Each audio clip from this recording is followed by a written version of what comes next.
안녕하세요. 화요일 아침 말씀 묵상 시간에 오신 여러분 진심으로 환영합니다. 오늘도 어김없이 하나님의 말씀을 가지고 함께 묵상하고 또 하나님의 음성을 듣고 그 음성에 반응하며 하루를 또 힘차게 살아갈 수 있기를 바랍니다. 오늘 우리에게 주신 하나님 말씀은 데살로니가전서 4장 1절에서 6절까지의 말씀인데요. 제가 읽도록 하겠습니다. 데살로니가 4장 1절에서 6절입니다. 그러므로 형제들아 우리가 끝으로 주 예수 안에서 너희에게 구하고 권면하노니 너희가 마땅히 어떻게 행하며 하나님을 기쁘시게 할 수 있는지를 우리에게 배웠으니 곧 너희가 행하는 바라 더욱 많이 힘쓰라. 우리가 주 예수로 말미암아 너희에게 무슨 명령으로 준 것을 너희가 아느니라. 하나님의 뜻은 이것이니 너희의 거룩함이라. 곧 음란을 버리고 각각 거룩함과 존귀함으로 자기의 아내 대할 줄을 알고 하나님을 모르는 이방인과 같이 세욕을 따르지 말고 이 일에 분수를 넘어서 형제를 해하지 말라.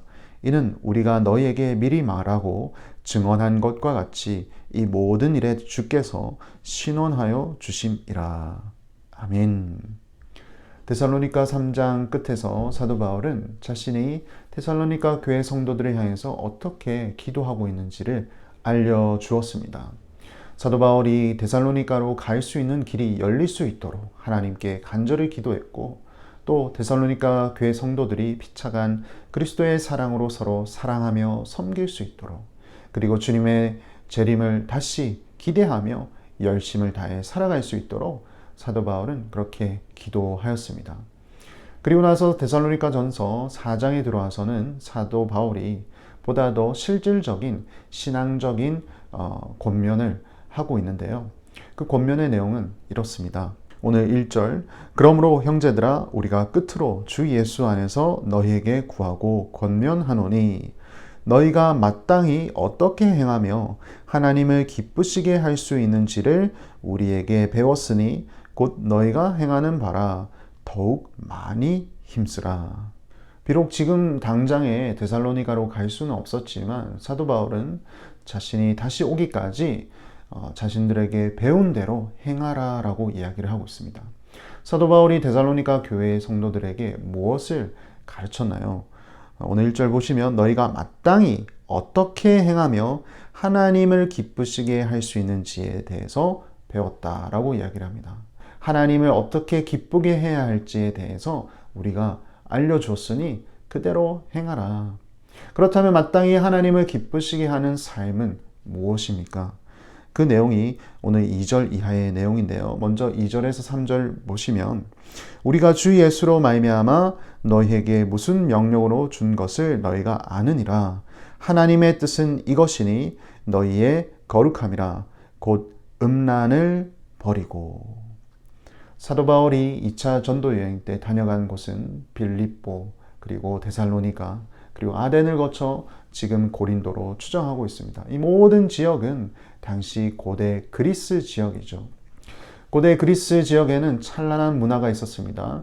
그 찬란한 문화 가운데서 성문화가 발달되어 있었는데요. 성문화가 발달되어서 그런지 당시 그리스인들은 이 성범죄에 대한 경각심이 적었습니다. 실제로 종교의식에서도 이 성적인 행위가 그 의식 속에 포함되기까지 했었습니다. 그런 문화 속에서 자라난 이 데살로니가 교회의 성도들을 사도 바울이 잘 알았습니다. 그렇다 보니까 데살로니가 교회 안에서도 이 성적인 문제가 있었던 모양입니다. 아마도 디모데가 데살로니가 교회를 다녀간 이후에 사도 바울에게 이 문제를 알려주었던 것 같습니다. 그래서 사도 바울은 이 데살로니가 교회가 이제 갓 하나님의 말씀을 받아들이고 이제 열심히 믿음 생활을 하려고 하는데 이 한 가지가 걱정이 되었던 것 같습니다. 그래서 권면하고 있는 것이죠. 오늘 3절 말씀을 보시면 하나님의 뜻은 이것이니 너희의 거룩함이라 곧 음란을 버리고. 예수 그리스도를 구주로 믿는 모든 자들은 이제 하나님 안에서 새로운 피조물이 되었습니다. 이전 것은 다 지나갔고 이제는 거룩한 삶을 살 수 있도록 하나님께서 선포해 주셨습니다. 그래서 거룩히 구별된 삶을 사는 것, 그것이 바로 하나님께서 기뻐하시는 삶인 것이죠. 거룩히 구별된 삶 속에는 성적인 거룩함도 포함이 되어 있습니다. 하나님께서 아름답게 만드신 이 성이 온전히 회복되고 또 아름답게 지켜지는 것, 그것 또한 하나님께서 기뻐하시는 일인 거죠. 그런데 결혼이라는 바운더리를 넘어서서 이 성이 왜곡되고 또 쾌락으로 추구되는 것은 하나님께서 기뻐하시는 일이 아니었습니다. 사도 바울은 데살로니가 교회 성도들이 하나님을 기쁘시게 하는 삶을 살기를 간절히 바랬는데요. 이 성적인 문제가 마음에 걸렸던 것입니다. 그래서 4절에서 5절의 말씀처럼 자기 아내를 존귀하게 대할 줄 알고 하나님을 모르는 자들처럼 세욕을 따르지 말라고 경고하고 있습니다. 그리고 6절 말씀처럼 이것은 분수를 넘는 일이며 형제 혹은 자매를 해하는 일이기 때문에 하나님께서 나중에 결국에는 신원하실 것이다, 보응하실 것이다, 심판하실 것이다 라고 강력하게 경고하고 있습니다. 사랑하는 성도 여러분, 예수 그리스도를 믿는 우리 모두는 하나님께서 거룩히 구별되게 살아가도록 만들어 주셨습니다. 그리고 하나님 앞에서 거룩히 구별되게 살아갈 때 그 삶은 곧 하나님을 기쁘시게 하는 삶인 것이죠. 사도 바울도 데살로니가 교회 성도들에게 이 사실을 한 번 더 상기시켜 주었습니다. 그들은 하나님을 기쁘시게 하는 삶을 살아야 하는 존재라고 말이죠. 그리고 그 가운데는 성적인 거룩함도 포함이 되어 있다라고 이야기를 합니다. 우리가 날마다 하나님의 구원을 이루어 나가는 성화의 단계를 살아가는 사람으로서 삶의 모든 영역 속에서 우리는 구별된 삶을 살아야 한다라고 이야기를 하고 있는 것입니다. 성적인 타락은 오늘날 우리의 삶 속에서도 사단이 사용하는 강력한 무기입니다. 하나님께서 아름답게 만드신 성을 왜곡시키고 또 그것을 포장하여 우리를 미혹하고자 사단은 공격할 때가 있습니다. 그럴 때마다 우리는 기억했으면 합니다. 과연 이것이 하나님을 기쁘시게 하는 것일까? 결코 아닙니다. 날마다 하나님을 기쁘시게 하는 거룩하고 구별된 복된 삶을 살 수 있도록 우리는 늘 깨어 있어야 하고 또 주님 앞에 바로 서 있어야 할 줄 믿습니다.